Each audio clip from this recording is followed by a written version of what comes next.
I shot all of these clips on a $1,000 ZV-E10 setup, and they only look cinematic because of this super simple 3-step method. This is a Sony ZV-E10. It's not a beast, it's 8-bit, no IBIS, and almost 5 years old. But if you use its strength properly, it hits way above its age and price. So here's my exact setup. I shoot in S-Log2, not S-Log3, because this camera handles shadows way cleaner in S-Log2. Then I throw on a variable ND so I can lock my shutter at 1/50. If you can't choose 24 FPS, the frame rate for movies, switch the camera to NTSC. I expose somewhere between plus 0.7 and plus 1.7 depending on the highlights, and using the zebra as metering. I keep my ISO under 3200 because after that this thing turns into a grain machine. Every clip you're seeing in this video uses the exact same settings. But here's the truth, settings will never save bad light. Good light is everything. And no, that doesn't mean buying expensive lights. I started with sunsets and golden hour. I placed myself in the foreground and put the sun behind me so it was an instant silhouette, super cinematic. For indoors, I use this $20 Amazon light and a janky sunset light, and this old haze machine for a bit of texture and depth. Now angles matter more than the light itself. I always film the shadow side, I find it looks cooler, and always use other filmmakers as inspiration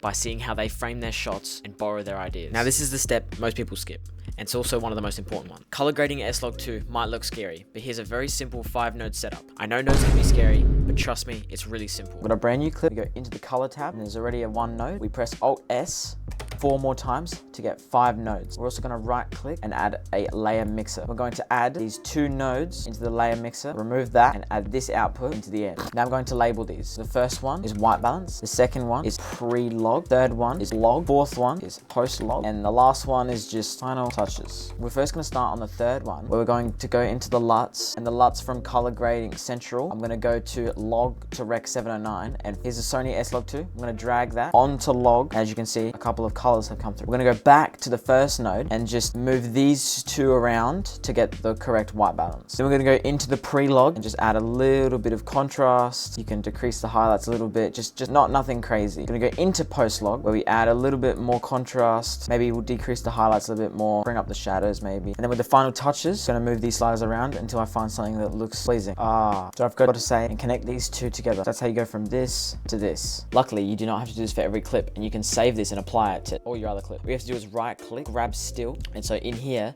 is our color grade. To get this to transfer into every other project, we just drag it power grade. And now this will be on every single project. To use it, simply drag it onto the node, bang, there's all your treats. If you follow these 3 steps, you'll instantly get cinematic high quality footage, even on a ZV. If you want a breakdown of my exact color grade or my filming style, comment below and I'll make it.